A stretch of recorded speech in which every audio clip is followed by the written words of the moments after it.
to honor the truth of the shared history and acknowledge Treaty 7 territory and the traditional lands of the Blackfoot Confederacy, which includes the Kainai, Siksika, Piikani, the Tsuut'ina, the Stoney Nakoda Nations, including the Chiniki, Bears Paw, and Wesley First Nations. I would like to also recognize the Métis people and the Inuit people who have made their home here in Milkintis, as also known as Calgary. And just as a full disclaimer as well, I believe everyone saw the prompt that we will be recording this today as well. We're very excited. I think this is a bit of an action-packed for Friday afternoon, but we're very pleasured that you guys can join us today. I just want to do a quick introduction of myself. I'm Patrick Chu. I'm the chair for the new community board at Trico Charitable Foundation. And one of the things that we've been really pushing on for the last few years is really understanding what is a student's journey when they're starting something of their own. And as we learn the different stories and the different ventures that they're getting into, we were thinking of where is their mindset?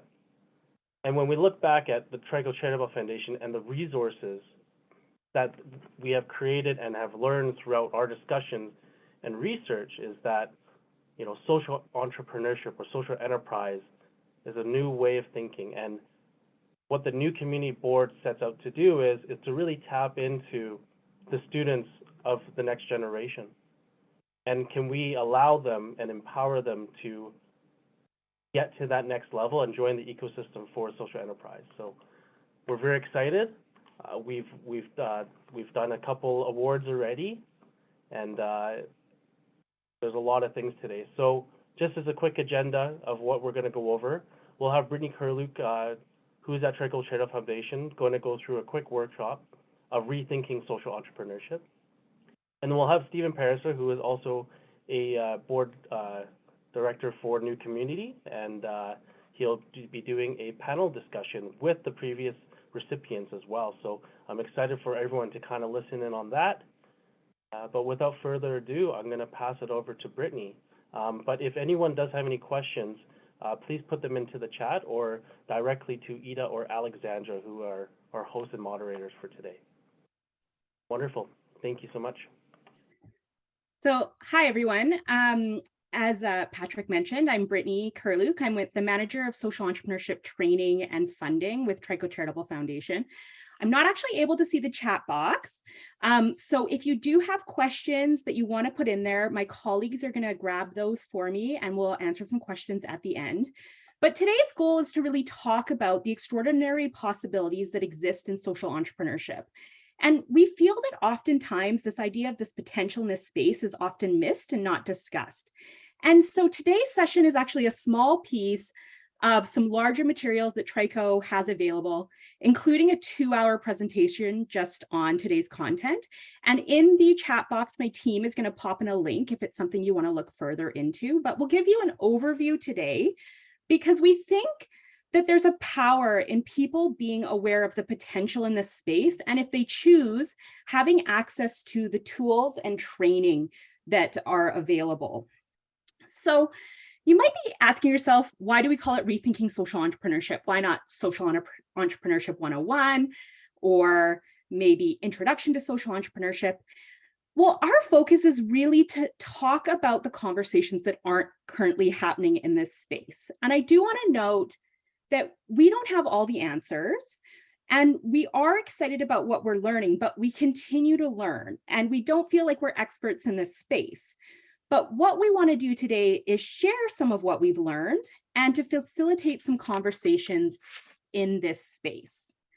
So based on our work in this area, we've seen that there's 4 key points to rethinking social entrepreneurship, and we're going to use those as the framework of what we discussed today. So the first key point is that there needs to be a move from definition, what something is, to potential, what it can be. And if we do that, we think it's going to have ripple effects into these next 3 key points.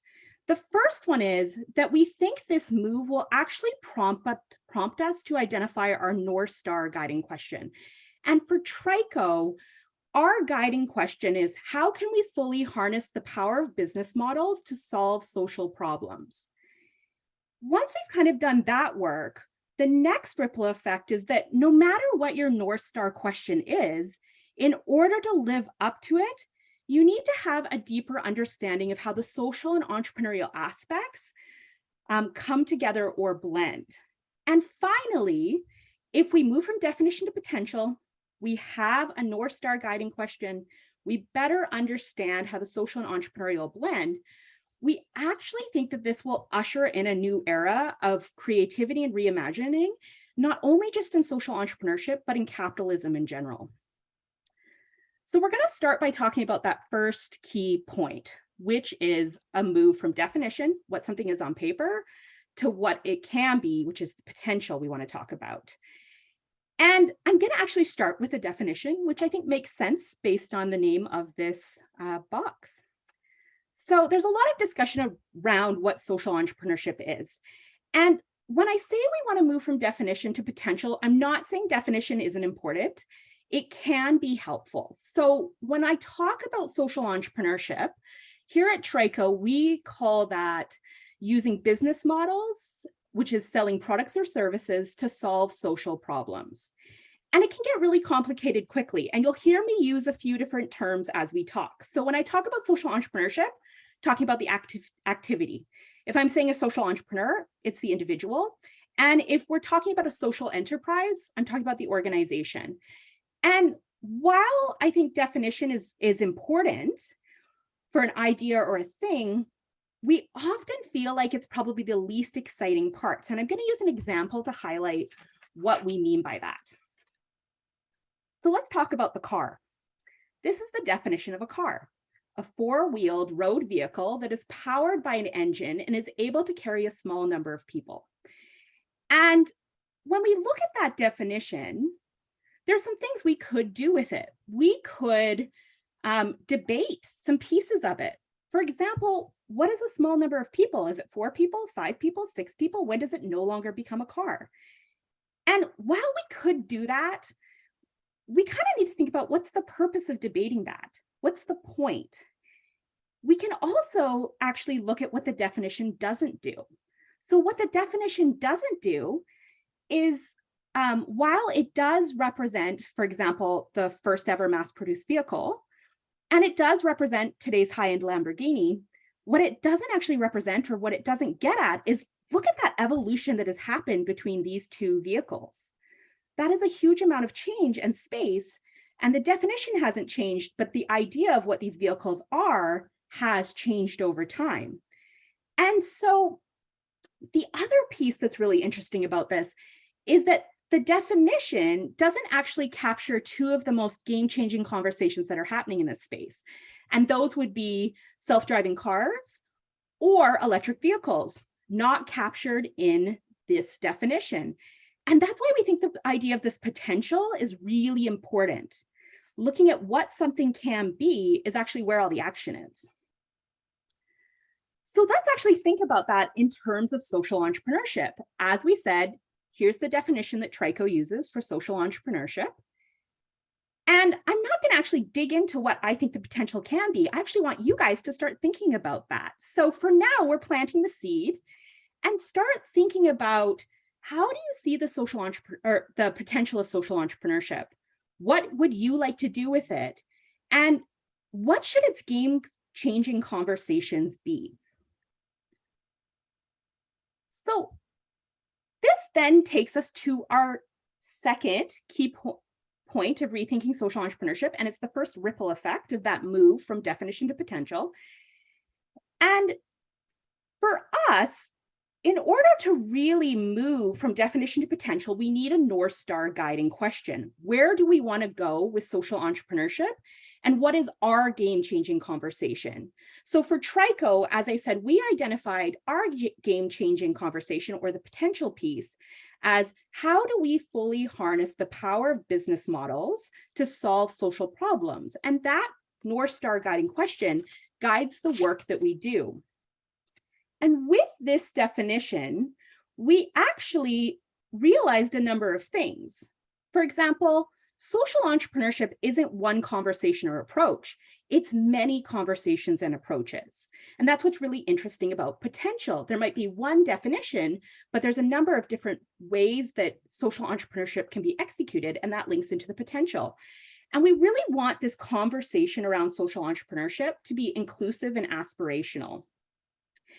And we get really excited and we focus on social enterprises that expand our thinking of what is possible when it comes to harnessing the power of markets to solve social problems. So as we were, sussing out this North Star question, and as we were working through that, we noticed a few other pieces. So earlier we discussed the evolution of the car to include advances in driverless vehicles. And this has actually got some really big impacts as it moves forward. So Steven Pinker even says that this could save more than 1 million lives per year, becoming one of the greatest gifts to human life since the invention of antibiotics. Huge, huge thing, right? This is big.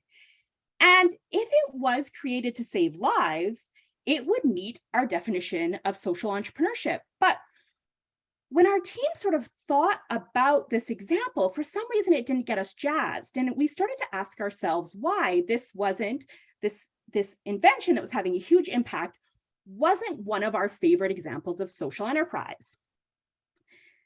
The answer potentially came to us through the example of the electrocardiogram. So on the one side, you have the high-end electrocardiogram, and this is an amazing invention. It saves lives, but the challenges with it is that it's very expensive, it needs to be used in hospital, and it's complicated to use. So you need someone who's trained specifically to use it.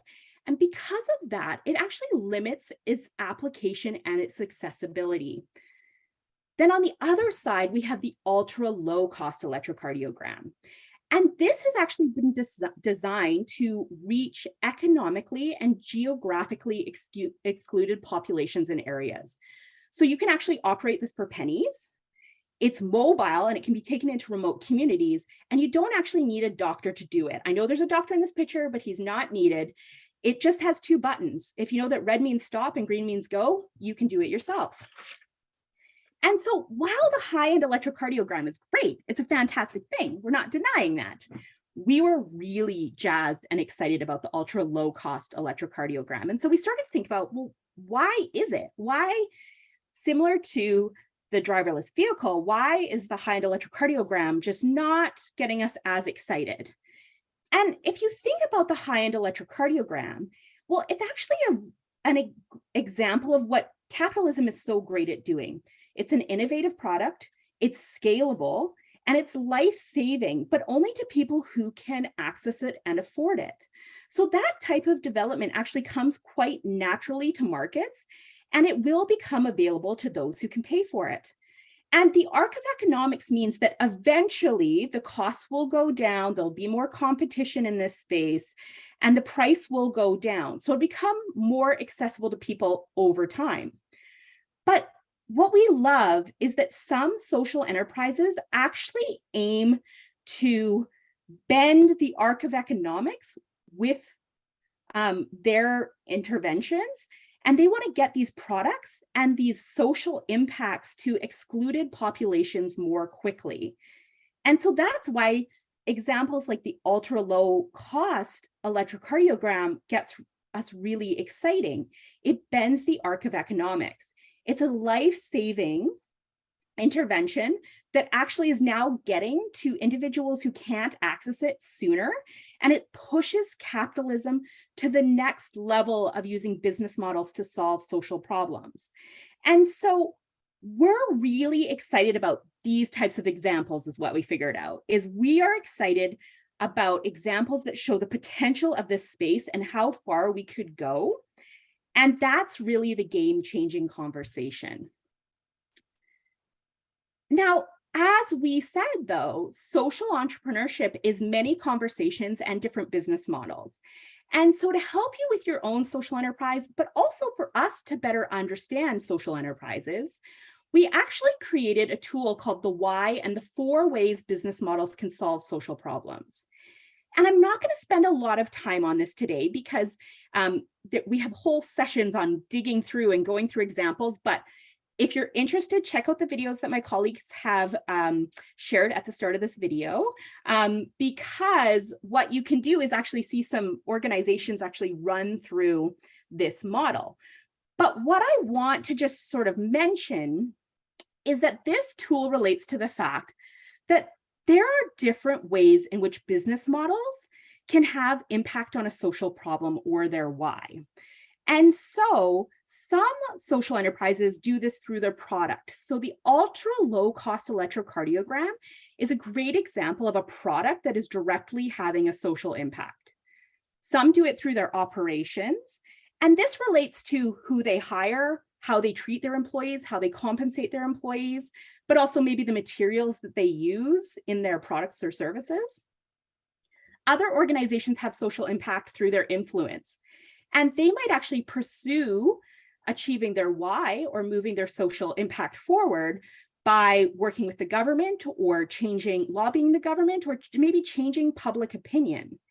And finally, we have organizations that actually have impact through their profits. So we see a lot of these models, for example, buy one, give one models, or organizations that maybe donate a percent of their profit to a partner organization or a social cause. And so we created this tool in order to actually make sense of all these different ways in which organizations were having impact. But also we were seeing more and more organizations that were actually having impact through more than one of these ways. So they were touching on a number of these different ways. So it allows you to kind of organize what your organization is doing now, but it can also be used to help you enhance your impact and how you might evolve your organization over time, because you can start looking at, what type of impact do I want to have down the road? The last thing you can do with this, and that we've found helpful, is that you can actually use it as a lens to look at the support ecosystem, maybe understanding what some of those capacity builders in this space focus on. So for example, some, like the European social entrepreneurship tradition, actually focus on operations. So they look at, are you democratically owned, or do you have rules about distribution of profits and asset locks, things like that. So you can actually use it as a lens in which to look at other players within this space and who they sort of support or who they work with. And so we find that this is a really simple but effective tool in order to organize the impact that an organization is having now, but also could be having down the road. So the next stage, we had said that in order to, no matter our North Star, in order to really live up to it and reach its full potential, we need to have a better understanding of how the social and the entrepreneurial aspects in a model can blend. And so we're going to dig deeper into this one. So our first insights around how organizations bring together the social and entrepreneurial aspects in their models and how that might impact their organization more generally was through Brenna Schneider. And Brenna is the founder of 99 Degree Custom, and she grew up in the Boston area, and she joined a venture that had a social mission to empower single mothers. So they sold low-cost t-shirts, they employed single mothers, they paid a living wage, they covered childcare costs, they did health insurance, and they also matched retirement savings. But eventually this organization actually shut down. And so taking those learnings, Brenna started her own business, which was 99 Degree Custom, with the social goal to build an employment bridge for her team of underemployed and unemployed individuals to acquire transferable advanced manufacturing skills. And so she uses automation, robotics, and lean manufacturing techniques. And she actually targets customers where speed trumps price. And innovation actually gives her a leg up on the competition. And this has been incredibly successful. So she has over 375 employees. She was recognized by her governor for their response during COVID, where they actually shifted and started making custom-made medical gowns. She has Series A funding, and she has received a national award for inclusive employment. So when you look at these two models, we started to think to ourselves, well, why did one venture shut down and the other is thriving? And so we're going to actually compare these and dig a bit deeper into what we think was maybe going on behind the scenes. So in Brenna's first model, this is the organization that she joined. The supports and the benefits that were provided in regards to her social model added costs that her competitors didn't have to bear. So in this model, they have high costs due to their social model that impact their operations. And then on the other side of things, she's actually working in a market that is dominated by low-cost products. So in this model, they were selling those low-cost t-shirts. And so there was actually this pressure to keep the prices low. And so when you look at this example, you can see that the social and the entrepreneurial models were actually in tension with each other. They weren't working together and the company closed. If we look at 99 Degree Custom on the other side, this social model also adds costs. They're, for example, training economically disenfranchised individuals in advanced manufacturing. So that's high costs involved with the social model. But because of the niche market that they have decided to operate in that has a higher market value, they can actually charge more because their clients are looking for things like special orders or quick turnarounds. And so because of this, the entrepreneurial model can actually cover the costs that are associated with their social model. And so in this case, we're actually looking at an example where the social and entrepreneurial models are in harmony with each other, which we believe came into play with the fact that Brenna's first model shut down, whereas 99 Degrees Custom is thriving. I'm going to talk about another example around this, and this is a story about a woman named Phyllis. And Phyllis was a visually impaired accountant, and while her team never said anything, she felt frustrated. She felt like she was doing tasks slower than her other team members. And while they didn't complain about her, she just didn't feel fulfilled by the work.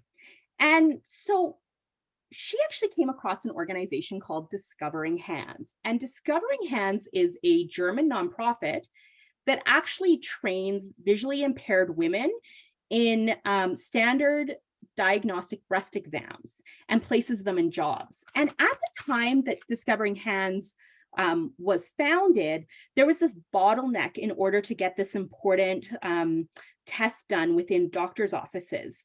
And so the founder actually had this theory that because visually impaired individuals have experience reading Braille, they actually have a highly developed sense of touch.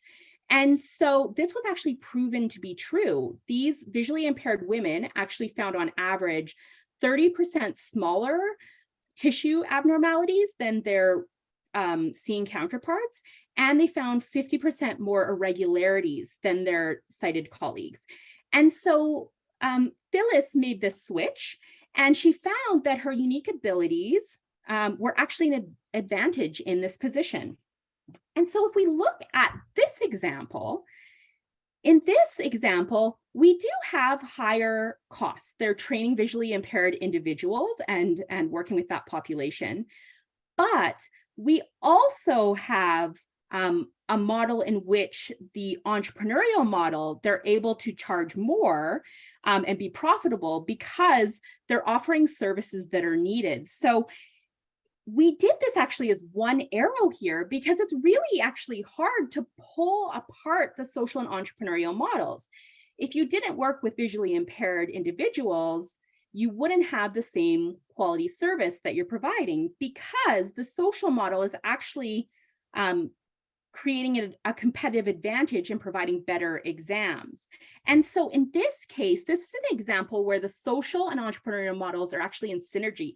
They're building off of each other and making each other more powerful.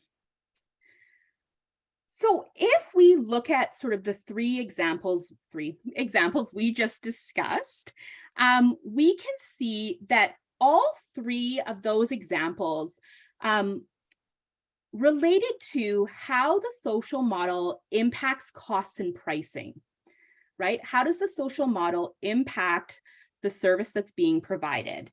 And we discussed three different blends, right? We saw a disconnected blend, we saw a harmony blend, and we saw a synergy blend. But what we found is that maybe something else was missing. And this came up because one of the things that we like to do when we work with organizations is we like to ask them, what's your favorite example of social entrepreneurship? And 10 Tree actually proved to be a highly debated organization. So for some individuals, it was the best example of social entrepreneurship. And for others, it just wasn't even a social enterprise. And so if anybody's unfamiliar with 10 Tree, what they actually do is they plant 10 trees for every item of apparel that is sold. It was originally t-shirts, but they've scaled up and are doing other products as well now. And so based on Trico's definition, 10 Tree would actually fit. But again, it was one of those examples of it fits, but like, why is it not one of our favorite examples? And if we dig deeper into 10 Tree's model, what we actually find is that the organization is actually doing two different things. And they have to be good at two different things. They have to be good at selling trees, planting trees, and they have to be good at selling apparel. On the other side of things, the organization also has customers that might be on different kind of ends of the spectrum. So you might have some customers that are there for the trees, right? Like, I really like to buy this t-shirt because I'm also supporting tree planting. But then you also might have people who are just there for the shirts. Hey, this is a really nice shirt that I want to own. And the thing with having that divided audience is that sometimes it can be a little hard in order to kind of appease both. So at a certain point, the people who are there for the trees might be asking themselves, well, am I really having that big of an impact by buying this t-shirt? Maybe I should just donate a portion of that money to an organization that directly plants trees. On the other side of things, you might have somebody who's there for the shirt and they might start thinking, I don't really care about planting trees. So maybe I can actually get a similar or better t-shirt for the same price or less because I'm not paying for these trees that I just don't care about. So this is another example of an organization that is in tension and is disconnected. However, it's in a different way. So if we look at the original ones, we talked about how the social model impacts costs and pricing. Well, this one's a little bit different because this one has relates to the customers. And so if we look at why that model had some tension, it was actually around the degree to which the social model addresses the customer needs. And we're going to dig deeper into this one, but similar to what we've seen, there's different layers within that aspect around disconnect, harmony, and synergy. And so what I do want to just mention about these two things is that we have found these two components have a big impact on whether a social enterprise has challenges or momentum. So I want to come back to 10 Tree because I don't want to just leave it like we're not excited about their model, because we actually never even used to use their name. We used to use a hypothetical one, but actually they've had incredible success and we want to celebrate that. So they're in 1,100 stores. They've planted over 50 million trees. They didn't mention in this article what their revenue was, but they did say they were profitable. But in this article, they actually had a quote from their co-founder. And the co-founder said, in hindsight, there are a lot easier ways to plant trees than building an apparel brand. And this is exactly what we're getting at, right? We just said, there's some tension and some disconnect within the model, which is essentially what he's saying here. And that's the point, though, that I want to make, is that even if a model is challenging, doesn't mean that you shouldn't do it. In fact, this is a great example of a on paper challenging model that actually is thriving. And we want to celebrate those examples. I also want to mention one other thing about 10 Tree, which remember how we discussed in the 4 ways of social impact. We talked about how organizations maybe evolve over time, and 10 Tree is a great example of that as well. When they first started, they just did any t-shirt they could get their hands on. But now, based on customer feedback, they actually only use organic and recycled materials. So that's another way in which they're impacting their social or their why and their goals. The other thing is they now actually have an initiative to plant trees around the factories that make their apparel to keep facilities cool and to reduce costs. So there's really exciting stuff going on in this space, but you just want to pay attention to how pieces are coming together. And we've developed a tool to help organizations do that. So this is the Blender canvas. And my colleagues are going to throw a link into this because we're going to spend a bit of time on it in case you want a bigger version or you want to just check it out. I usually don't spend much time on this in these types of presentations. However, I know that this is a piece that is going to come into the new application process. So I wanted to spend a little bit more time on it, and hopefully it will help you organizations that are maybe thinking about putting in an application for the awards. So we developed the Blender canvas to address the different blends and exactly like we just discussed with those 4 models that we chatted about. And the goal is to diagnose pressure points or signs of momentum that might exist within a model. And I do want to stress 2 things. One, it's effective in diagnosing challenges and opportunities in any of those 3 blends we talked about: tension blends, harmony blends, or synergy blends. But the other piece is that it's not about talking organizations out of difficult blends. We just saw with 10 Tree, they can be very impactful. The goal is actually just to diagnose and empower social entrepreneurs.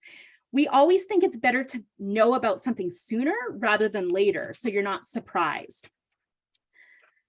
So as I said, this relates to those blends we talked about. And you'll notice within the Blender canvas that there's 3 boxes, and these 3 boxes relate to the different blends that we discussed today: disconnect, harmony, and synergy. So we're going to actually run through this in depth, and we're going to use the example of Embers. And so Embers Staffing Solutions was born out of Embers, which is in the downtown east side Vancouver, which is one of the most impoverished postal code in all of Canada. And Marcia, their founder, what they were doing at the time is they were providing microloans to local entrepreneurs. But one day, Marcia, their founder, was actually approached by an individual living in the community. And he said, look, we're all going to these day labor halls and we're being taken advantage of. Is there anything that Embers could do in order to provide us employment? And so for 5 years, she let this idea grow in her mind. And they actually started Canada's first construction day labor staffing agency. So that is Embers Staffing Solutions. And what I want to just mention about this is just a little bit about how they operate. So Embers actually goes out and gets contracts with large construction crews. And then individuals who want work for the day go down to the Embers office, and then they get sent out to jobs. There's some training involved. There's safety gear and tools that these individuals can borrow. And they also screen individuals to ensure that these individuals are have their addictions under control, because safety is such a key piece when working on job sites. And so that's what Embers was doing. And so we're going to actually run through the Blender with them as an example. So as I said, this is the Blender canvas. If you need to pull up a bigger one, there's a link in the chat box.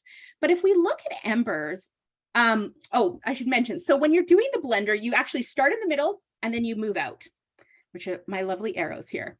So when we look at Embers Staffing Solutions, we're going to work in the first column. And so their social mission is to work with individuals with multiple employment barriers and help them get a better life through employment. Their social model, so how they actually achieve that social mission, is they provide a day labor service if individuals are ready for employment. In regards to the customer need they are addressing, these job sites that these individuals are sent out to need reliable day labor. And so one of the competitive advantage things that ended up happening that was kind of unexpected with Embers is that because they were screening their workers and the day labor halls weren't, they were able to provide clean and sober individuals, which was a huge plus to these companies. The other thing in terms of reliability is they even went out and bought a van so that they could get individuals to these job sites and ensure that they show up. The last box here is beyond a customer buying social, could your socials model role in addressing the customer's needs be replaced by traditional business? And here, Embers would say no. And that is because the fact that they provide screened workers and they provide addiction supports actually gives them that competitive advantage. So in order for traditional business and these other day labor halls to provide the same service, they would actually have to get involved in sobriety supports, and they haven't shown that they've been willing to do that. On the other side, we have assessing your social model's impact on costs and pricing. So what cost does your social model add to your venture? Well, if we look at that, right, they're screening individuals to make sure addictions are under control. They're working with a population that struggles with a number of employment barriers. They pay higher wages than the day labor halls. They provide benefits to employees that stay longer. They have things like the van, which I mentioned earlier. The next question is, can you pass those costs on to the customer? And yes, right now, Embers can, but they're existing in something called the profit pocket. So let's just quickly go through the profit pocket. I'm not going to spend much time on this, but what I want to note about the profit pocket is it's actually something that a lot of social enterprises survive in. The idea is that perhaps your competition, a traditional business, is able to make $1,000 profit per, we're using a widget as example, per widget. And they're really happy with that. And so you as a social enterprise think, well, you know what, with that $1,000 profit, I can actually make I have $500 in added social costs. Those are my social pieces that my competitors don't bear. But then I still get $500 profit. Like, that's awesome. I'm really excited about that. And that's fantastic. But what if the market shifts? What if the price of widgets goes down? Or what if that traditional business over there starts seeing that you're competitive and they decide for a time that, you know what, I'm willing to make less profit in order to drive them out of business. So if all of a sudden the traditional business says, you know what, I'm okay with $300 profit right now, so I'm going to charge less, all of a sudden the social entrepreneur is in a really tough position because they no longer have any profit and they actually can't cover their added social costs. And I want to flag this for you because one, we see a lot of social enterprises that are existing in that sort of profit pocket space. But the other thing is that it's actually kind of a tricky place to be because we've heard social enterprises say, we don't want to get any bigger because we don't want those guys to know about us. And so that's just something to be aware of. And that's the place that Embers is in. If we look at the next box, which is beyond a customer buying social, how does your social enterprise model enhance the value of your product or services? Well, employees are screened to be more reliable and to make sure their addiction's under control. And that is something that the customers have said is really important to them.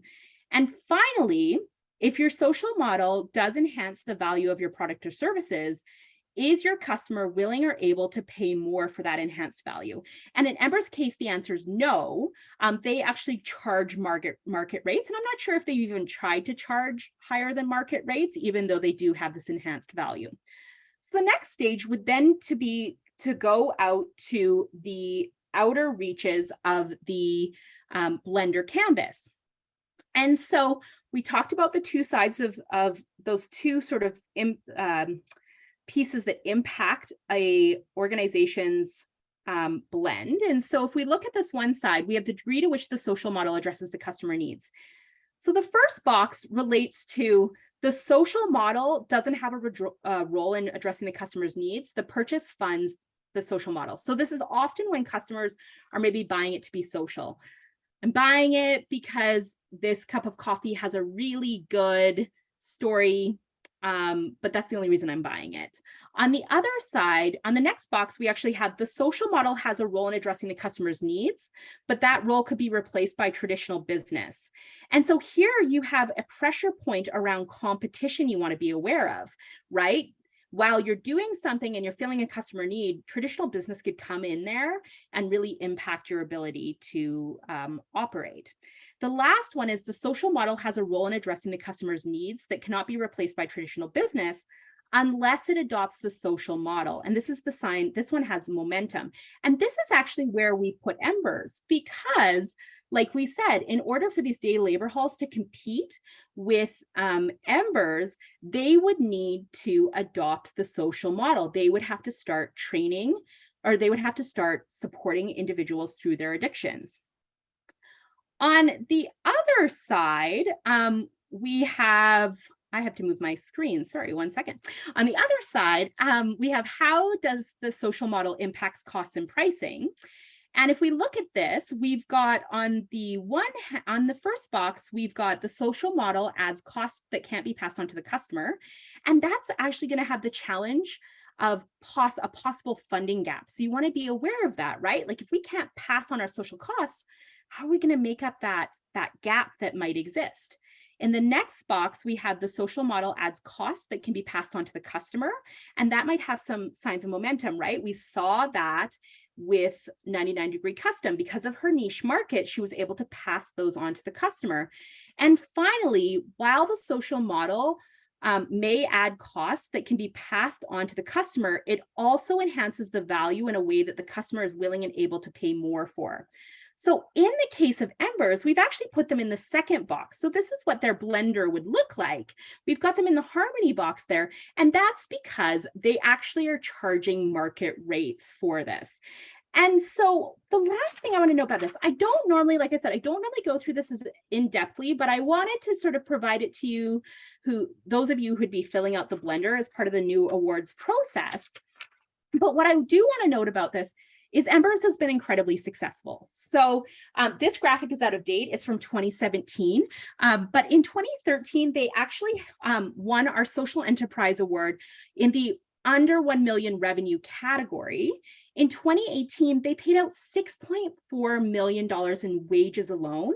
And in late 2019, they had $11.2 million in revenue.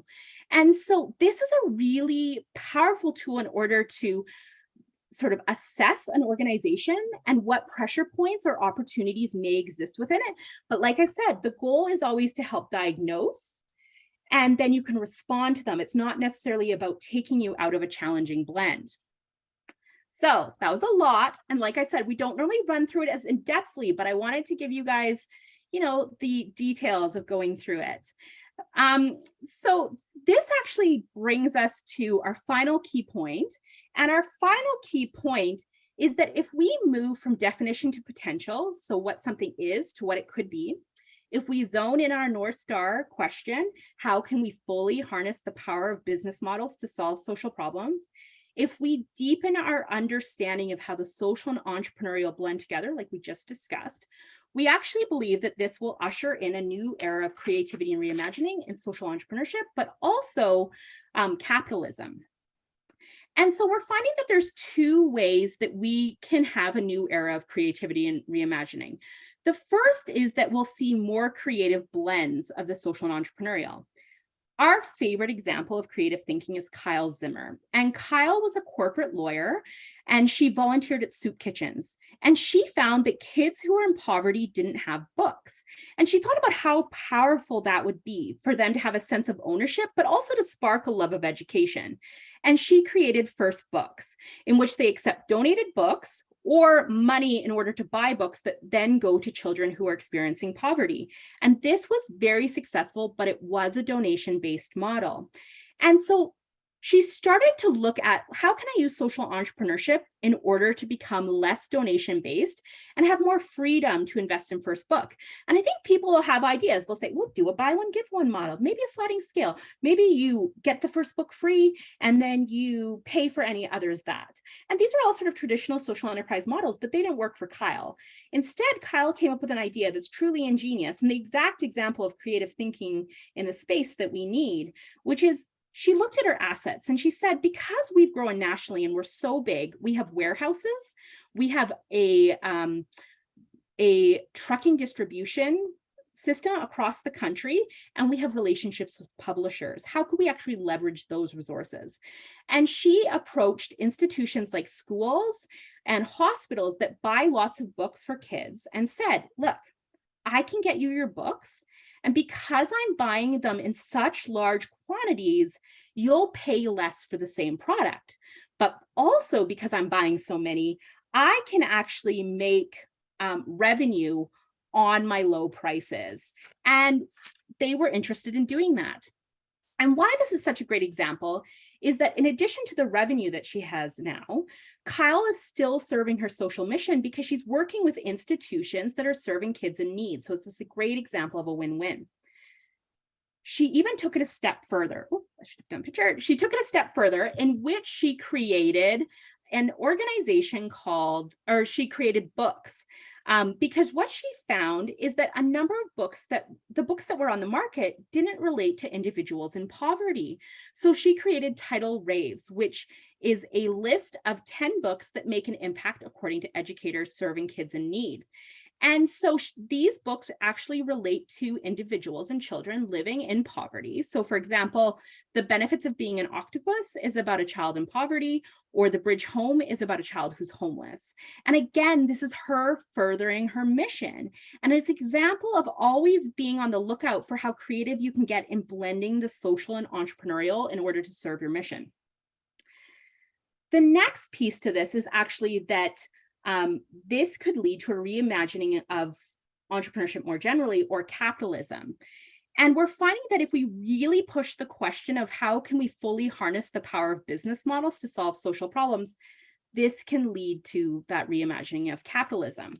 I'm going to talk about some conversations that are happening in this space. So John Fullerton of the Capital Institute discusses how capitalism is as practice, in which the planet is here to serve the economy and the economy is here to serve finance. And he'd like to see it actually turned around so that finance is here to serve the economy and the economy is here to serve people and planet. And that is an example of fully harnessing the power of business models to solve social problems. So going down this road also brings up some other important conversations and ideas. So one is moving from extractive to regenerative business models. So this idea of taking only what is fair and replenishing. And the other conversation is around the idea of moving from self-centered to other-centered business models, thinking about how we are all connected. We're finding that this isn't communism and it's not socialism. It's actually core to the essence of social entrepreneurship. And I know these are big topics and I'm leaving you with them, but we just wanted to plant the seeds and give you a heads up that these conversations are happening, and we hope that they inspire you and help you on your journey. So we're actually at the end. I'm just checking the time. So we have a few minutes for questions, but what I just want to say is that today, what we kind of talked about during RSC Lite is we talked about one new way of rethinking about social entrepreneurship.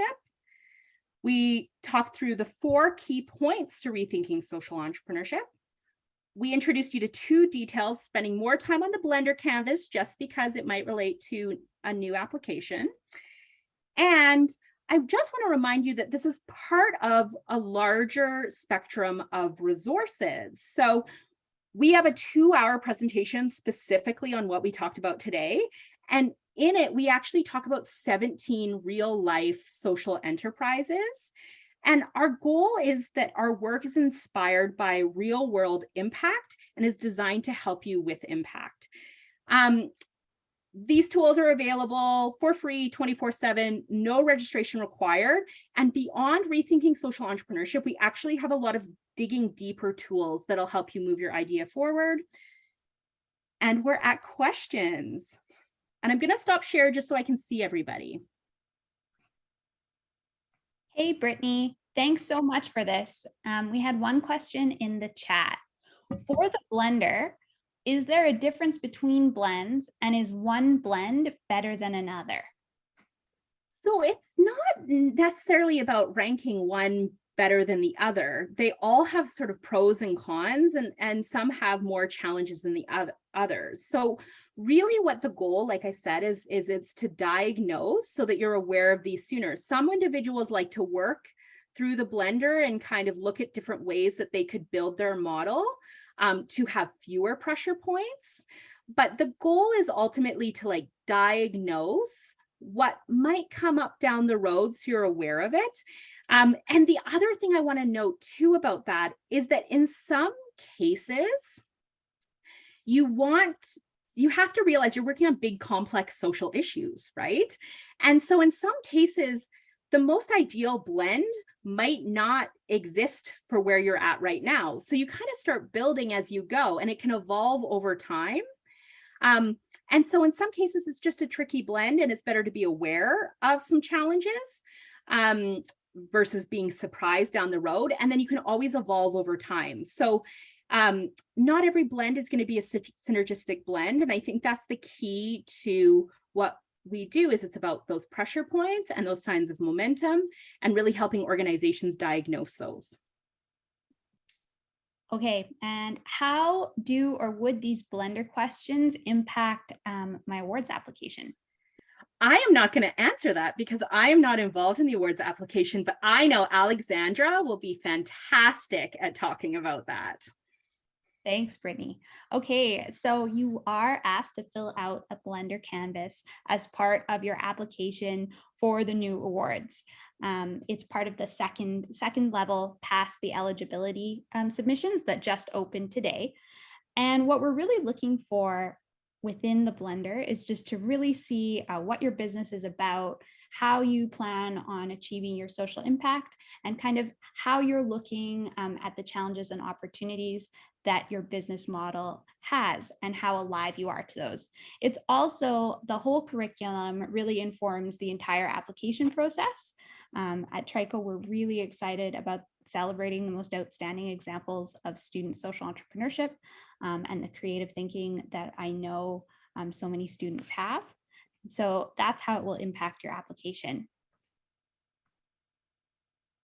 Okay, final call for questions. If anybody has any last minute questions for Brittany, please put them in the chat.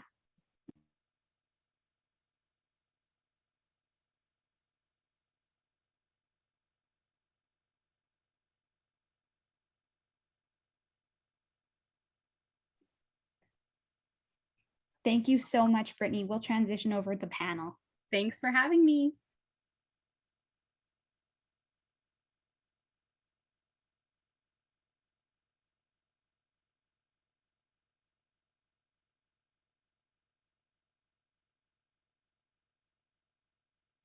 I guess that's my cue.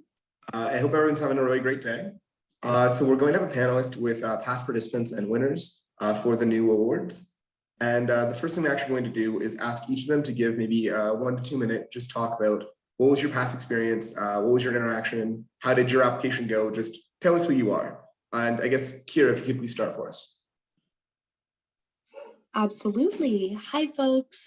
My name is Kira Steele. My pronouns are she, her, and I am the founder and president of the Boring Little Girls Club, which is a community of sober women, trans, and non-binary folks who have fun without alcohol and recreational drugs. I guess I applied for the new award, provincial award, twice and the national award once before I was actually a winner. And every time, you know, it was a really interesting experience just because the Boring Little Girls Club is an organization that when you think of social entrepreneurship, you don't immediately think of. And so I had to get pretty creative in my mind to be like, no, I am checking these boxes. This does make sense for me to be a part of. So I, you know, like, because we're a community organization, that took some mind finagling, I think. But you know, it was such an amazing opportunity. You know, the folks at the new community board, like, they are so phenomenal and welcoming and there to answer any of your questions and support. So, you know, all in all, excellent experiences every single time. Do I wish I had won all of the money? Yes. Am I considering trying to win again? Yes. But yeah, that's what I have to say. Dale, do you want to go next? Yep. Hello, everyone. My name is Dale Swampy, the founder and owner of Osaki Hale, or OK Blankets for short. We specialize in cultural revitalization and providing employment to marginalized communities or people. In terms of the application, I mean, make it count. They say max 250 words. I'm pretty sure I used like 249. On every question, I tried to like answer it as thoroughly as I can. For the Blender canvas, I think that's very important as well. Just checking off the correct boxes and going through that. And of course, just even just getting down the right things. I feel that's really important. And just trying to figure out if your company is a synergistic company or whether your social and entrepreneurship is running in harmony, or maybe there's a disconnect there. And then, yeah, am I considering winning again? I hope so. I want to go for it. It's very nerve-wracking. And then, yeah, but it's a great experience, and like, I wouldn't trade it for anything. So thank you. Merging the introductions kind of into the first question of what to expect from the application. So Galia, why don't you go next, please, and thank you. Sure. Hi, everyone. My name is Galia. I'm in Edmonton, and I am the founder and CEO at TalkMaze. We do public speaking and debate training for schools and students around the world. I started TalkMaze in November 2019. I'm also a fourth-year Bachelor of Commerce student at the University of Alberta. I applied for this award once, and I won the Audience Choice Award this year, the provincial one. And yeah, I'm excited to see the future of the award and talk more about the application process. Fantastic. And so the first question was going to be what to expect from the process. Chime in if there's anything you want to add to your kind of introduction piece. I just want to make sure we don't move on too quickly. So is there anything else you want to add to expectations when you're just starting to apply? Go ahead. I am a big fan as a human being of doing something and then reworking it. Always give yourself enough time. If you are like myself and you procrastinate, because I will submit things at like 3 minutes to the deadline. That is my life. I feel very seen. Sorry? I feel very seen by that. Right? Like, my recommendation is to give yourself like a fake deadline to get your different drafts into yourself, because as Dale said, there is such a limited number of characters, and this is your first shot at like getting into the finals. You want to be as impactful as possible, you know, and every word counts. Every word of your pitch counts, you know. I've done multiple videos for this, you know, and writing out the words and like kind of ad-libbing it, because I'm someone who talks too much. So yeah, I would definitely recommend just like, please don't procrastinate over this. Please give yourself enough time to really think it through, put your best foot forward, because the money is life-changing. You know, it's life-changing for you and your organization, and can do a lot of good. So if you're thinking about applying, do it. I'm excited to compete against you. But you know, like, just give yourself enough time. I completely agree. Give yourself enough time. I mean, like, start it as soon as possible. I think that's the best thing to do. And just if you go over it even every night before the deadline, I think that's a good thing too. So I didn't realize how intense everyone was. This is fantastic. It makes you feel so much better about everything. But Moving forward then, first and foremost, if you do have questions for the panelists, we have 3 more basic questions that we're going to run through that we want everyone to kind of hear the answers to. But if you have a specific question, I have my eye in the chat, just throw it in. I'll make sure to add it into the discussion we have. So the next question up, and pop in as you feel free. What really worked for you when doing this application process? So I'm hearing from Kira, lots of deadlines. I'm hearing from Dale every night. Is there more things you guys want to add? And Dahlia, what would you say was the things that really helped you in this application process? Yeah, for sure. I'd love to jump in. So I think that for me, what really stood out about this application process was that it was quite different from other pitch competitions and other applications that I've done. And I think that a lot of student entrepreneurs end up applying to tons of pitch competitions like that, because as with me, a lot of our funding is essentially dependent on competitions like this one, other pitch competitions. And usually it's a 2 to 5 minute pitch on your business, and that's about it. But this was very different, and it really had that social entrepreneurship angle, which I've been thinking about since I started my business. But I think that this competition really made me think about it actively and literally write it down on how social entrepreneurship really plays a role in my business. And I think in terms of the application process itself too, what helped me is thinking about it and literally taking time to think about how social entrepreneurship plays a role. And in today's workshop really showed everything about the Blender canvas and all of that. Filling that out for the first stage of the process was also really valuable for my business, but taking time to even think about that and write it down, take some notes, brainstorm on how that plays a role in my business now and what my vision is for the future of it, as well as how the money from this competition could really help reach that vision, was super helpful for me in the process. Any more things from the other panelists on what really worked for you when you've done your applications in the past? For me, again, going over it, like basically like night and day.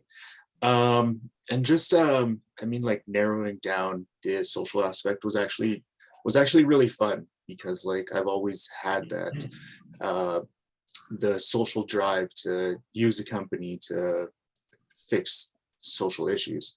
And I think just narrowing that down, I think really helps as well. And then as well, even mentioning what the money's going to be used for, I think that's a really great thing.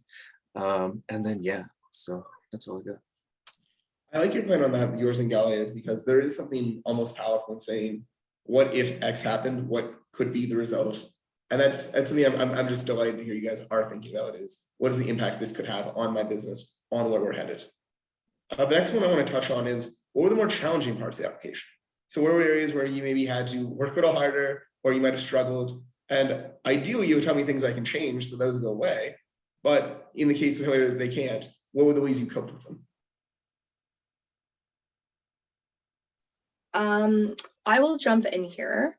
I think, so I think honestly, the most challenging part of the application for me, other than like videotaping myself, which I found incredibly complex, and then like pretending to be like a movie person, like with production value, like it was very intense. But I would say, like, honestly, the most challenging part for me was just, and it goes back to kind of what we would say about the application process, is narrowing down those words, right? Because we use a lot of flowery language, especially when we're having 30 to 45 minute conversations with folks who are funding our organizations, or with potential investors, or whatever that looks like. Like, yes, we have a short amount of time, but we're still saying a whole ton. When it's down to, you know, a certain number of characters, what are those impactful words that are going to make the difference between your organization and someone else's? And for me, it was very hard, because I am a very long-winded person. I like to talk a lot. I could have wrote in several thousand words, but no one would want to read that. So that was the most challenging part for me. I just want to touch base on that too. I even did that as well. And I think even having even somebody look over it is very helpful as well. Because when you start mentioning things that are redundant, somebody else might be like, hey, I don't think that's necessary. it always helps to have like a mentor or someone who has a business of their own. I feel like that part is very important, and yeah.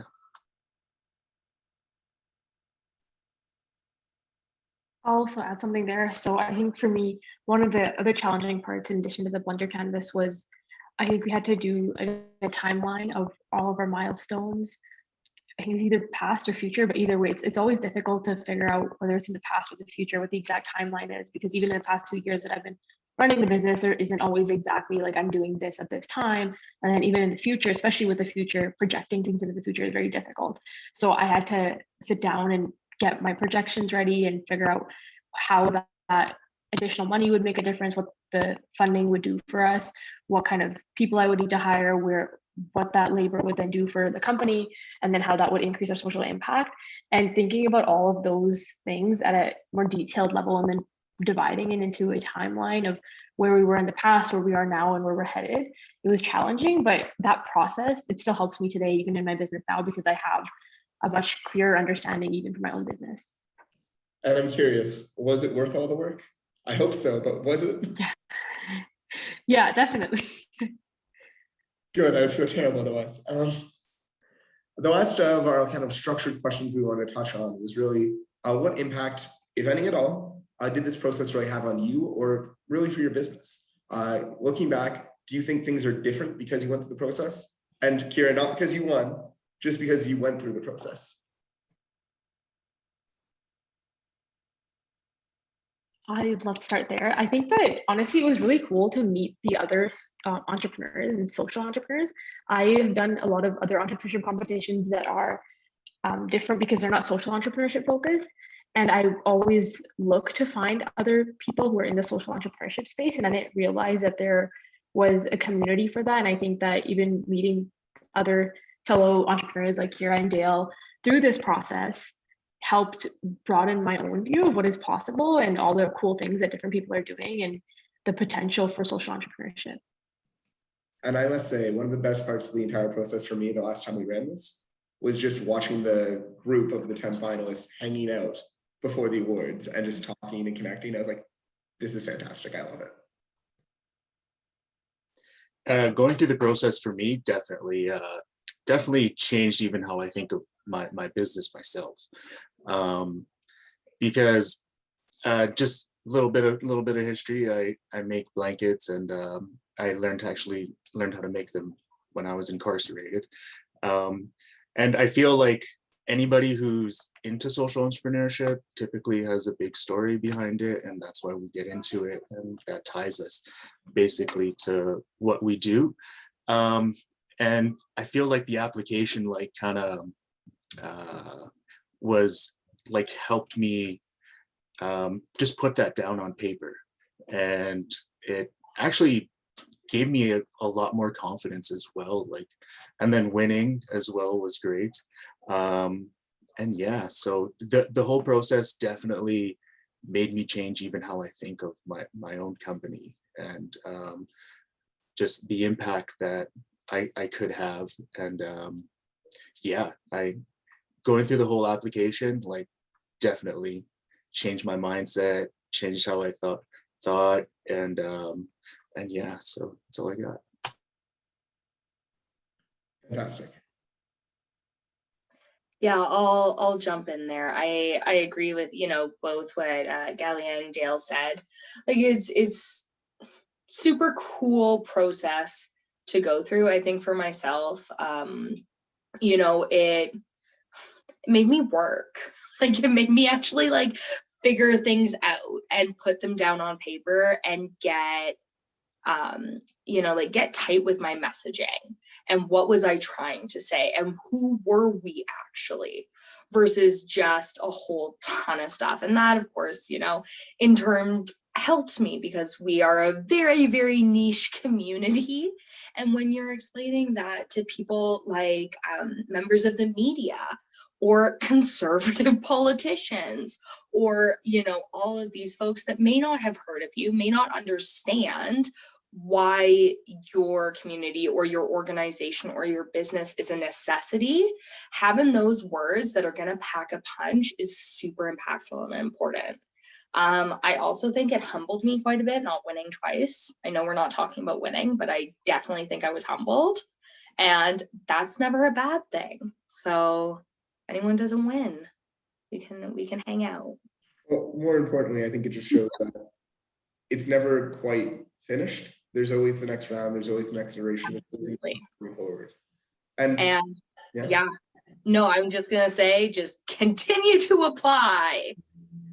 Because the folks at the NU community board will just continue to help you grow and offer suggestions, and they're an amazing organization. So yeah. I'm glad to hear. Sorry, just to touch base on even the last question, like one of the most challenging things, like for me, I guess, was being vulnerable. And like, I feel like the application like kind of takes, especially even the video part was a little difficult for me. So that was fun. But yeah, I think like just being vulnerable for myself was kind of a difficult part, but yeah.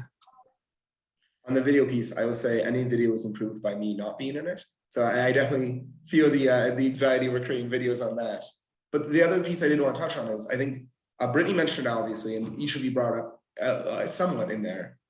We aren't really looking for perfection. We're looking for, really interesting examples of student social entrepreneurship, things that we can hold up as examples that we can learn from, that we can celebrate and communicate. So don't think that because your blend isn't perfect, that you can't do this. Brittany said it more than once. No one's ever truly perfect. We're all just getting better and better with each iteration. Now, I do want to go to questions from chat rather than just me wasting all the time. So one of them I saw that I thought was a really interesting one is, how far along were you? Was there an idea? Did you have a product? Did you have a design? How far were you in your business when you applied for and I guess won the award? Do you think you applied and won, or applied too early, too late, or just the right time? Or in Kira's case, every application was a different time and every application was right? I'm going to ask Galia to go first, though. Or Galia, sorry. Yeah, for sure. I was in the growth stage of my business. So we had our first customers in mid-2020. So 2021 was kind of where I was establishing the foundations for the business. And then I think like right where I applied was where the foundations were set and we were ready to grow. And that's why the prize is super helpful as well. It's actually helped me hire my first full-time employee this last month. So it was the perfect time, I'd say, for me, but also I think like whatever stage you're at, it's the perfect time to apply. You can just apply multiple times. I think even if I applied last year, it would have been fine. Next year, it would be fine. You're at a different stage of your business at every point. And I think that the competition caters to different stages of the business. And for me specifically, we were early revenue and scaling. But I think that even if it was last year or the year after, the competition would still cater to that level of the business.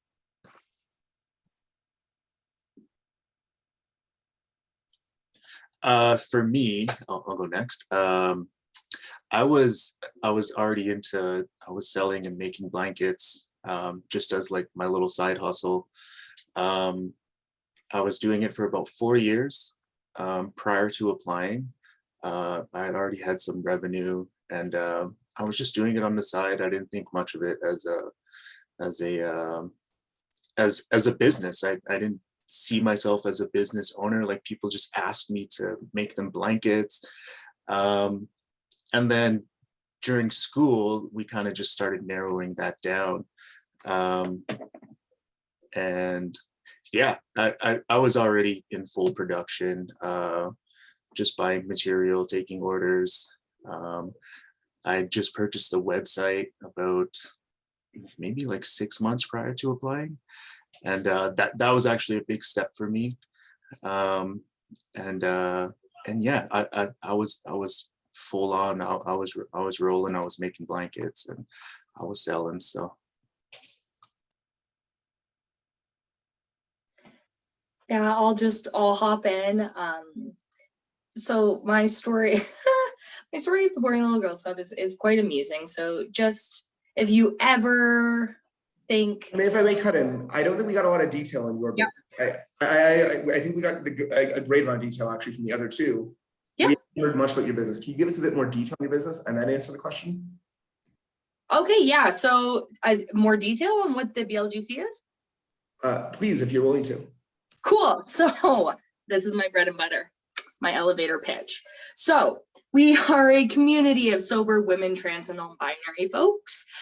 What does that mean? So I got sober. Actually, I just hit my 4th soberversary back at the end of August. Thank you. When I was like 22. And when I did that, I did it because I was going to die. You know, and if I continued to use drugs, to use alcohol in the way that I was putting myself in super dangerous situations. And I was about 5 months sober, and I was so isolated because I was like a 22-year-old kid who wanted to like go party and like have fun and go to shows and, you know, hang out with friends. And all of my friends had dropped me. No one wanted to hang out with me because I wasn't drinking or using. So I had this light bulb moment that if I'm feeling this way, there probably are a lot of other folks. And then overnight, the Boring Little Girls Club was born. Actually, my ex-partner's father called me a boring little girl to my face, and I was like, sweet name. Yeah. And I literally mean overnight. So within 24 hours, I had a mission, vision, value statement. Our website was up and rocking and rolling. And within 2 weeks, we had our first hangout. And so all we are is a sober social club for women, trans, and non-binary folks to have fun in a safe, non-judgmental space. So that started in 2018. And yeah, like 3.5 years later, we're almost at 4 years, but we're just we're a registered nonprofit with over 100 members spanning from BC to Nova Scotia. We have both in-person and Zoom hangouts. We really love to raise money, you know, and we just have a great time breaking down societal standards. Do you like it more info? I really want to make sure everyone knew what the 3 businesses were, and I realized that my fault. We really hadn't got a lot of detail on yours yet. So then the question is to you. You've applied several times. Was there a time where you felt you applied too early, too late? You really were from like just past ideation because you were always running events, but you were more or less pre-revenue. I think your first application. So your application, you're running. Yeah, we were. And so like our revenue stream is a little different. What our revenue stream is we charge memberships for our babes, which is what we call our folks. It's a non-gendered term, which we love. And so, yeah, we charge memberships, and we chose a number out of our hats, which we are actually looking into right now to see whether or not it's actually smart business, because we were like $30 to see if people would pay that amount for an annual membership. We do have a policy at the Boring Little Girls Club that if you are unable to pay your membership, you will still be allowed to join. And so what we've actually created is a sliding scale for our members to, you know, maybe not have money to pay the first year, but the next year they can pay for $10 of someone else's membership. And so it's a self-sustaining community. And we have seen that growth in our babes where, you know, the first year they're just out of detox and recovery and they don't have a job or anything like that. And they're not able to pay, and then the next year they can put $30 in, and then the next year they can put $60 and pay for someone else's membership, and they keep coming back. So that's what our revenue stream looks like, and it all goes back to us hosting events and doing other cool things. The first time we applied, we were pre any of the membership. I was just like, we just do fun things, and you know, the team here was great, and they were like, cool. And I was just like, okay. And then I didn't win. And I still don't think that was too early. It gave me, again, a shot of being humble and also a chance to go back and look at my work and say, how do I refine this a little bit more? So we have a new question from the chat, which I really like, and I want to bring forward, but It is how/where did you get your first pot of gold to get started? Or how did you overcome the financial challenges you faced? So I think there's kind of two pieces here. The first one is, was there capital to get started? And how much, how'd you secure it? How'd you get that all going? Was there partners, whatnot? And then once you established how you got started, when, you know, opportunities for growth come up or costs come up, how have you built around that and tried to grow forward? So if you can answer both, I'd love to do that. If not, I'll try and remind you. And Galia, why don't you go first, please? Yeah, for sure. I got started with a $5,000 grant that I got out of high school for entrepreneurship. I submitted for, I think it's called the ManCap Entrepreneurial Scholarship or something like that for graduating seniors who were interested in entrepreneurship. So I shared my idea of TalkMaze actually in that application when it was just an idea. And I won that scholarship, was $5,000. So that was my initial capital. And then how I overcame future financial challenges is by applying for literally every grant or competition out there. I've been through countless entrepreneurial programs, like incubator programs, from local ones to national ones and global ones. And some of them come with funding, but if they don't come with funding, they have connections that connected me to different competitions. My university had some pitch competitions where I got smaller amounts, and then some bigger competitions like the Global Student Entrepreneur Awards. I did that one. There were other grants like Desjardins had a Good Spark grant for small businesses. I got $20,000 from there. And so that was one of the bigger ones, I think. So I think that a lot of it has just been in terms of overcoming financial challenges is applying to every grant out there. My first hires were all off of government grants for student interns through Venture for Canada.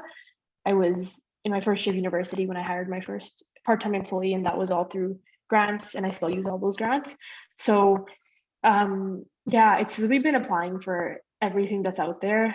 I usually don't get accepted for most of the things, but then I get 1 out of 10 things I apply to that helps with the funding. So that's really, but my best advice is to just go for everything, and then you'll get some of them and it'll help. For me, I learned how to sew in this program called Pathways when I was incarcerated. When I got out, I just got a job, and I was like, I'm gonna buy a sewing machine, and I'm gonna take a picture of these blankets, and I'm gonna put them on my Facebook. And then people started buying them.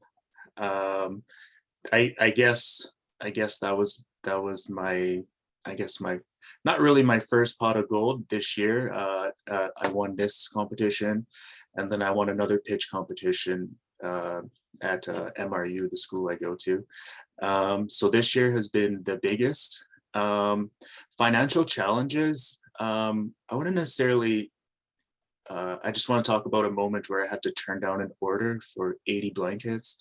I shared this in my application, and that's just because I was working full-time, and I was going to school full-time, and I was just making blankets on the side. They had a deadline that was 8 weeks, and they wanted 80 blankets, and I was like, there's no way I'm gonna get this done. So the way I dealt with that is I had to turn it down. If like now, within my experience and thinking and just working with even other entrepreneurs and just asking all different types of questions, I could have simply just outsourced some work and took on the order. But yeah, I guess overcoming them, just apply. And yeah, I was very lucky. I applied once and I won. I spent a lot of time on the application. And yeah, just take your time with it as well. So.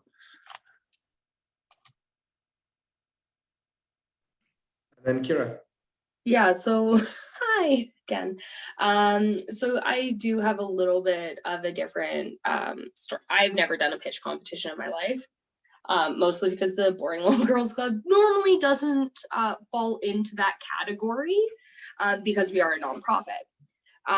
So it's kind of an interesting thing. For us, our first pot of gold was my bank account.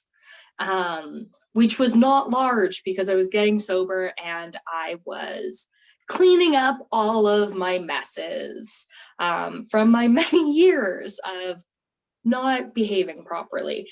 But yeah, I was the one who fronted most of the costs.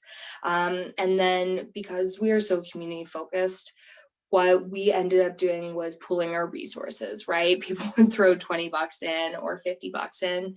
We then, you know, because of dry January, which is like this trend in January where people don't drink to like start the new year off right.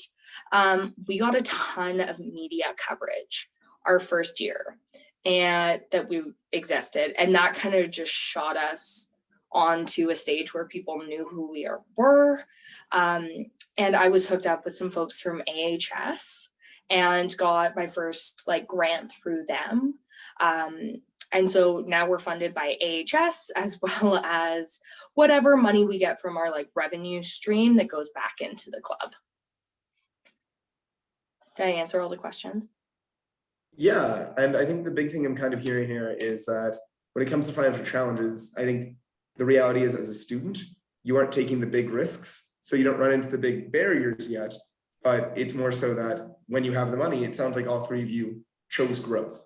And that was kind of the financial barrier. It wasn't, I'm going to shut down if I don't win this award. It is, I want to use this award for growth, which really makes me happy because I'd much rather see growth than, you know, just, I'm going to stay where I'm at and, you know, it'll help me stay open 3 more months. We got a really interesting question from the chat though. And that is, are you the only entrepreneur working on your project? Are you working with a team? Is it a cooperative? And how does that impact your journey? And I think there's kind of two ways you can go with this. So pick the one you want.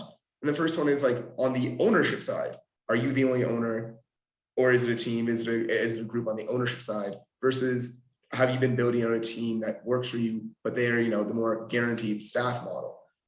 Again, take it any path you want, but that's how I seem to read it. I'll go first on this one. So I am the only owner, but do I work cooperative with people? I do have I do take coaching at school at the Entrepreneurship and Innovation Society. I feel like that's helped me tremendously, just on my business journey and just even being asked certain questions that I've never thought of. That's really good. But yeah, I do have an employee, 2 actually, and working with them has been like very challenging actually, because I kind of want them to be as good as making blankets as I am, but that's just not the case. And it's kind of funny because prior to the awards, I was asked a question by Pat, and he said, "What about training? Have you thought about training?" And I've never even, like, when I hired somebody, I didn't think about like even the cost of training is just going to take a lot, and just like I guess dealing with that, it could be challenging. And yeah, I think I answered all 3 questions. So definitely there's a team. There's people helping. So before, it wasn't like if I had people coaching prior to me turning down an 80 blanket order. If I had coaching before that, I probably wouldn't have turned that down. I probably would have been like, hey, I need some help. And so yeah, definitely help always. It works. So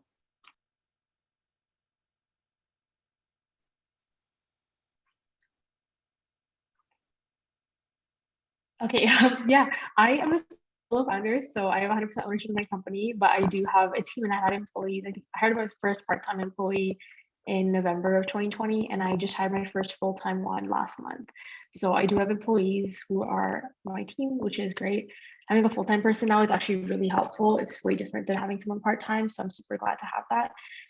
And I also have incredible advisors. I meet with my advisory board every month, which is super helpful. Was there another question after that? Was that all? No, it was just honestly, are there other entrepreneurs working with you? And I was mainly saying this could maybe be the ownership group, or it could be the working relationship in general. Because there is something always said that people who work at a startup, even if they aren't owners of the startup, they're still entrepreneurs in the startup. They still come to work every day and Yeah. stops existing. Their job stops existing. But anyways, Kira, finish us off on this one, please. Yeah. So I guess theoretically, I am the owner of this concept. Like I own the patent. I own, like not the patent, the trademark. I own the website. Like all of that stuff, the creative stuff is mine, I guess, because I created it because there was no one else when I started, and people thought it was a silly idea. But about 2 months in, I met one of my best friends in the entire world now, and she became my vice president. And we're modeled after the hierarchy of a biker gang. So I'm the president. I got my VP on one side. I got my sergeant at arms, which is our safety officer, on the other side. So we've actually got like 2 working crews. We're all volunteer based, like no one gets paid. All of the money goes back into the club. And it's because it's a service for us. We're able to give back to the community in a way that we wished was there for us when we were getting sober. So I think that's, I don't know where I was going with that, but yeah, we got 2 working boards. One is a board of directors that I chair, and that's super interesting for me, getting that governance experience because I've never chaired a board of directors. I don't really understand what I'm doing most of the time, which is fun. And then we've got an action squad, which is our day-to-day management, like our event planners, our safety people who work out the logistics and the care plans that we need to have for our events. So we do have another question in the chat, and this one seems pretty directed to Kira, but I would, if either of our other panelists have ideas, chime in after. But Kira, there is a question in the chat about how did you come up with being able to generate revenue as a nonprofit? Because this person is having the same problem.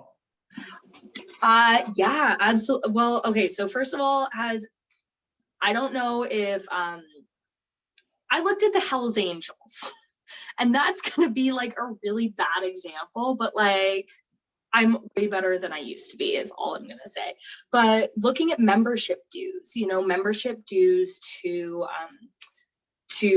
organizations like the Litas, which is an all-female biker club that runs in every city across North America.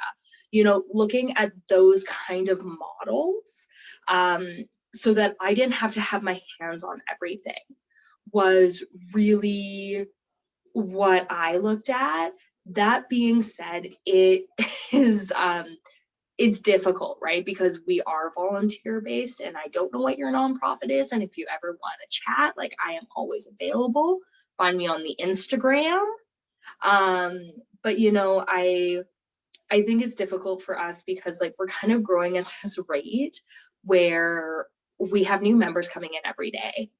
And that's wonderful, but I'm also working full time. I was a full-time student, now I'm just working, which is super rad.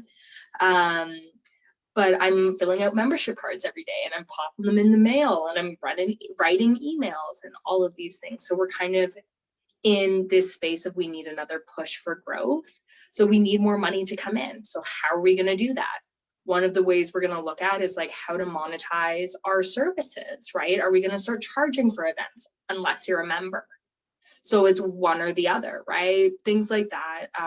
And I do think it depends on every group. I know a lot of amazing nonprofit leaders. So if there's anything you would like to know, let me know. And the big thing I heard there is that you basically said, what are the economic models of just different things? And that fit me. And you kind of guessed and checked until you said, oh, biker clubs kind of work. So the advice isn't be a biker club. The advice is go out there and look at different structures, different organizations, and see, Absolutely. and imagine you yourself in that position. Is that fair? Fair? Yeah, absolutely. And I mean, in my full-time job, I work for another nonprofit, but it's a harm reduction organization. And I actually just went to a conference where there was a presentation on fundraising in nonprofits. And one of the best ways to get, apparently, according to these human beings, not my words, but is to hook up with a for-profit business and for them to donate a portion of their sales to you. So you can be fulfilling your social entrepreneurship mission, and they can also be kind of starting on that journey. Don't know if that would work for you, but like yeah, looking at all of the options and going from there.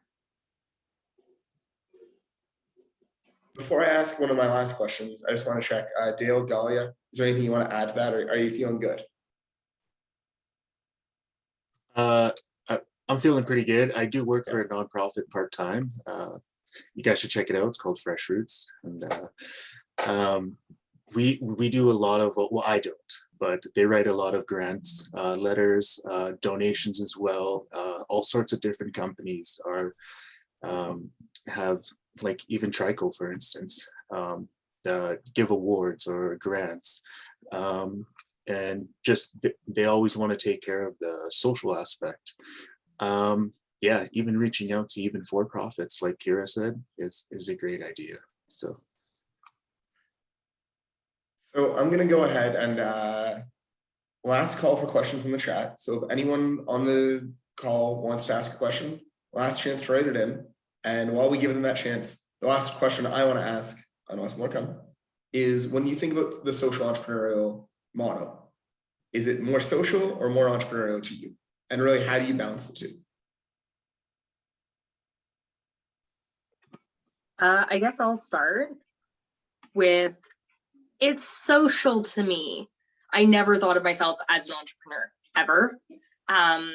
I am quite socialist, you know, in my brain. So I'm like, I don't want to be part of capitalism. But then I'm like, oh, there are good parts of capitalism. And then I'm like, all of a sudden I'm getting a business degree and I don't know what's going on. And I'm like, am I, you know, so I always think of it more as social. That's just kind of how I'm wired. But the entrepreneurship, being able to make smart decisions and forecast things out and think things through and brainstorm is so unbelievably important, because what we want to do is we want to create sustainability, right? It's really cool if you do an awesome thing, but if you're out of capital within a year and you can't continue that on, I mean, maybe that's awesome and great, but for me, I really enjoy the concept of sustainability and continuing that going. So I think there's definitely that need for entrepreneurship.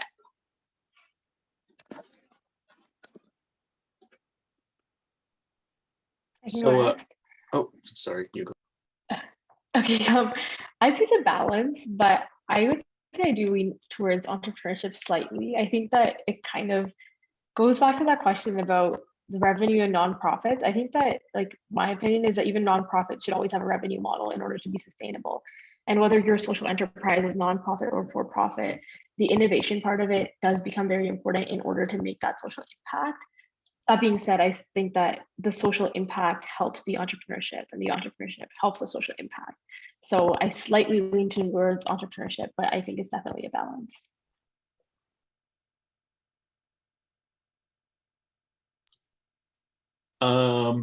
It just got me thinking, like when I first started making blankets, I wanted to do them because they looked freaking super awesome and like they're so beautiful. Like, so then when I started making them for people and I saw the smiles on their face, like that was one of the greatest things ever. Do I think of it more social or more entrepreneurship? It's a bit of both. The social aspect, I never started narrowing down until people started asking me just the history of the blankets that I make and how they become a part of the Indigenous communities. And not only that, just people just buy them for personal use. Right now, it's a mix of both. But like narrowing down the social aspect, like for instance, like providing employment or even doing cultural revitalization, starting to do a lot of that right now, and just like doing tons of research and providing the story behind the blanket, and making it just a compelling social enterprise. But I think, of course, it needs both. You got to have the entrepreneurship aspect of it, because if you focus too much on the social aspect, like Kira said, you can run out of capital, you can run out of funding, but you need entrepreneurship. Like you got to work on sales and you got to like you need revenue. And in order to do that, you got to be an entrepreneur, and you got to, like Kira said, email people, you got to apply, you got to do all these things. And I think that's more than being just the social aspect part of it. So it's definitely a mix. Well, I think seeing no more questions in the chat, we're going to wrap up this panel now. First, I just want to thank you all for the first time you went through, or the many times before you've gone through the process, for being vulnerable, as Dale put it, but really letting us understand what your business is and sharing that with us. The past applications, I really enjoyed working through them the last time. I'd also like to thank you for taking the time today and really just sharing that experience and that wisdom you gained through the process. And before we finish the panel, I just want to give each of you, 30 seconds to a minute. Is there any final comments you want? Anything you want people who are getting ready to apply for this award to be thinking about and to take away from this? Yeah, I guess I'll go first. Sorry, y'all, I'm jumping in. I would like to say thank you for listening to me ramble. Super honored to be a part of this panel, y'all are amazing. For anyone who's looking to apply, I really would encourage you just to take some time and sit with your thoughts and really focus on your why. Why are you doing this? Why is what you do important? And get that messaging clear and done and down, so that you are able to succinctly put work into your application, and you're not running around with your head chopped off like a chicken like I do. So that's what I would recommend for you, and good luck.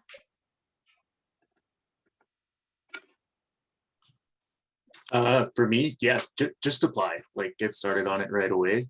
That's the best thing.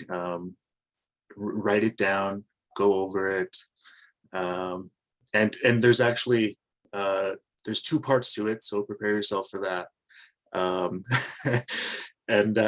So yeah, definitely just take your time and be prepared for